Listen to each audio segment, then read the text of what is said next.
आ गया है इन हथियारों को रैंक करने का। आज हम एमसीयू के टॉप 10 पावरफुल वेपन्स की बात करेंगे और जानेंगे कौन सा हथियार सबसे ज्यादा शक्तिशाली है। तो आइए देखते हैं जो कि सबसे ज्यादा पावरफुल है। तो चलिए उल्टी गिनती शुरू करते हैं। नंबर 10 पे है Captain America shield. Howard Stark की बनाई हुई ये शील्ड कैप्टन अमेरिका का मेन वेपन है। वैसे तो एक ढाल सिर्फ बचाव के लिए ही काम आती है, लेकिन स्टीव रॉजर्स इसे हमले और बचाव दोनों के लिए ही इस्तेमाल करता था। प्योर वाइब्रेनियम से बनी हुई ये शील्ड वजन में तो काफी हल्की है, लेकिन बेहद मजबूत है। इस पर गोलियों और बॉम्ब का कोई असर नहीं होता। इस शील्ड को सही तरीके से फेंके जाने पर ये घूम फिर के अपने यूजर के पास ही वापस आती है। इस ढाल को तोड़ना बहुत मुश्किल है। इसे सिर्फ वाइब्रेनियम से स्ट्रॉन्ग मेटल से ही तोड़ा जा सकता है। वैसे तो कैप्टन की ये शील्ड एक बहुत ही इंपॉर्टेंट वेपन है, लेकिन ये दूसरे हथियारों से ज्यादा फंक्शनल और पावरफुल नहीं है, इसीलिए ये नंबर 10 पे है। नंबर 9 पे है कॉर्वस ग्लेव्स ग्लेव। इन्फिनिटी वॉर में हमें थैनोस की आर्मी यानी चिल्ड्रन ऑफ थैनोस दिखाए गए, जिसमें से एक था कॉर्वस ग्लेव। कॉर्वस के पास एक हथियार था जिसे ग्लेव कहा जाता है। ये एक बहुत ही मजबूत हथियार है जो कि वाइब्रेनियम से भी स्ट्रॉन्ग मेटल से बना है। ये हथियार यूनिवर्स की किसी भी चीज को आसानी से काट सकता है। इस हथियार ने विजन की वाइब्रेनियम की बॉडी को भी चीर दिया था। हाइमडल जैसा ताकतवर एसगार्डियन भी इसी हथियार से मारा गया। यहाँ तक कि खुद कॉर्वस भी अपने ही इस ग्लेव से मरा। इसके अलावा ये हथियार एनर्जी ब्लास्ट को भी डिफ्लेक्ट कर सकता है। नंबर 8 पे है double edge sword. Avengers end game में हमें पहली बार थैनोस की दो धारी तलवार नजर आई। ये डबल एज स्वॉर्ड थैनोस का मेन वेपन थी, जिससे वो पहले लोगों को मारा करता था। वैसे तो हमें थैनोस इसका ज्यादा इस्तेमाल करते हुए नजर नहीं आया, लेकिन जब उसने इसका इस्तेमाल किया तब उसने इससे तबाही मचा दी। इस स्वॉर्ड ने आयरन मैन और थॉर की कंबाइंड पावर को भी संभाल लिया था। और सबसे बड़ी बात तो ये कि इस स्वॉर्ड ने कैप्टन की वाइब्रेनियम शील्ड को भी तोड़ दिया था। कॉर्वस का ग्लेव और थैनोस की स्वॉर्ड दोनों एक ही मेटल से बने हैं, जो कि वाइब्रेनियम से भी ज्यादा स्ट्रॉन्ग है। नंबर 7 पे है याका एरो। ये छोटा सा एरो योंडू ओडोंटा का खास हथियार था, जो कि बना है याका मेटल से, एक साउंड सेंसिटिव मेटल जो कि स्पेसिफिक सोनिक फ्रीक्वेंसीज पर रिएक्ट करता है। इस एरो को इस्तेमाल करने के लिए एक कंट्रोलर की जरूरत पड़ती है, जिसे पहनकर सही आवाज निकाली जाए तो इस एरो की स्पीड और डायरेक्शन को कंट्रोल किया जा सकता है। ये हथियार देखने में तो काफी मामूली लगता है, लेकिन ये बहुत ही खतरनाक है। ये एरो कई मजबूत चीजों को तोड़ सकता है और किसी को भी घायल कर सकता है।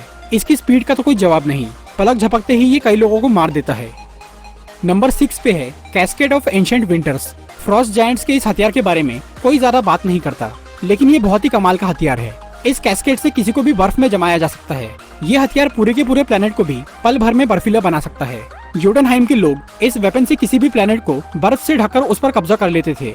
इस हथियार से एक फ्रॉस्ट जायंट को भी बर्फ में जमाकर मारा जा सकता है। इसे छूने की वजह से ही लोकी को पता चला था कि वो एक फ्रॉस्ट जायंट है। ये हथियार एसगार्ड के साथ ही तबाह हो चुका है। नंबर 5 पे है कॉस्मी रॉड। रोनन द एक्यूजर का ये हथियार, जिसे यूनिवर्सल वेपन भी कहा जाता है, बहुत पावरफुल है। ये वेपन न सिर्फ स्ट्रेंथ के मामले में आगे है, बल्कि इसमें और भी कुछ पावर्स है।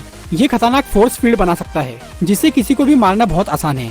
यहाँ तक कि ये पावर स्टोन जैसे शक्तिशाली इन्फिनिटी स्टोन को भी संभाल सकता है, जो कि एक आम हथियार के लिए नामुमकिन है।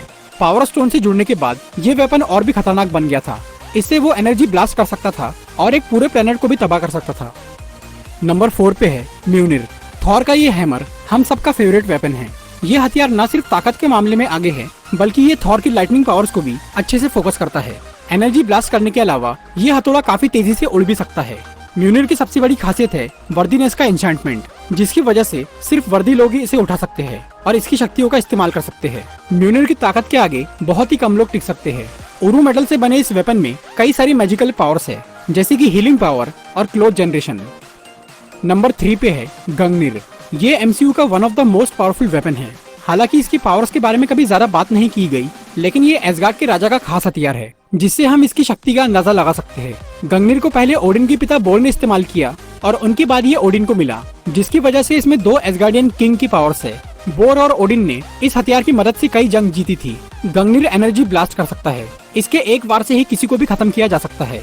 इस हथियार से डिस्ट्रॉयर को कंट्रोल किया जा सकता है और इसकी मदद से बायफ्रॉस्ट भी ओपन किया जा सकता है। ये हथियार भी एसगार्ड के साथ तबाह हो गया। नंबर 2 पे है स्टॉर्म ब्रेकर। म्यूनिर के टूटने के बाद थॉर ने अपने लिए ये नया हथियार बनाया, जो कि एसगार्ड का अब तक का सबसे पावरफुल वेपन है। ये हथियार ठोकने के अलावा काटने का भी काम कर सकता है। स्टॉर्म ब्रेकर थॉर की पावर्स को कई गुना बढ़ाकर प्रोजेक्ट करता है। ये हथियार बिना किसी मशीन के डायरेक्टली बायफ्रॉस्ट ओपन कर सकता है, जिससे यूनिवर्स की किसी भी लोकेशन पर तुरंत पहुंचा जा सकता है। इसकी मदद से उड़ना काफी आसान है और ये इन्फिनिटी स्टोन्स की शक्ति का भी मुकाबला कर सकता है। इस हथियार पे वर्दीनेस का एन्चेंटमेंट नहीं है, इसीलिए सभी ताकतवर लोग इसे उठा सकते हैं, मगर सिर्फ थॉर ही इसकी शक्ति का इस्तेमाल कर सकता है। नंबर 1 पे है इन्फिनिटी गाउंटलेट। 6 इन्फिनिटी स्टोन से भरा हुआ ये गाउंटलेट फिलहाल एमसीयू का सबसे पावरफुल वेपन है। इस गाउंटलेट को स्पेशली डिजाइन किया गया है इन्फिनिटी स्टोन्स को अच्छे से यूज करने के लिए। इसकी मदद से लगभग सब कुछ करना पॉसिबल है। इसका यूज करके स्पेस में पोर्टल ओपन किया जा सकता है, रियलिटी चेंज की जा सकती है, माइंड कंट्रोल किया जा सकता है, एनर्जी ब्लास्ट, टाइम ट्रेवल और बहुत कुछ। ये गाउंटलेट इतना स्ट्रॉन्ग है कि यूनिवर्स की आधी पॉपुलेशन खत्म करने के बाद भी ये बेकार नहीं हुआ था। टोनी स्टार्क के नैनो गाउंटलेट के मुकाबले थैनोस का ये इन्फिनिटी गाउंटलेट ज्यादा पावरफुल है, क्योंकि ये ओरू मेटल से बना है। बिना इस गाउंटलेट के सभी इन्फिनिटी स्टोन्स की पावर को एक साथ इस्तेमाल नहीं किया जा सकता। लेकिन जब सारे इन्फिनिटी स्टोन्स और ये गाउंटलेट जुड़ जाते हैं तो कोई भी हथियार इसके सामने टिक नहीं सकता। इसीलिए इन्फिनिटी गाउंटलेट नंबर 1 पे है। तो दोस्तों, ये थी एमसीयू के टॉप 10 वेपन्स के बारे में एक वीडियो। अगर आपको ये वीडियो अच्छी लगी हो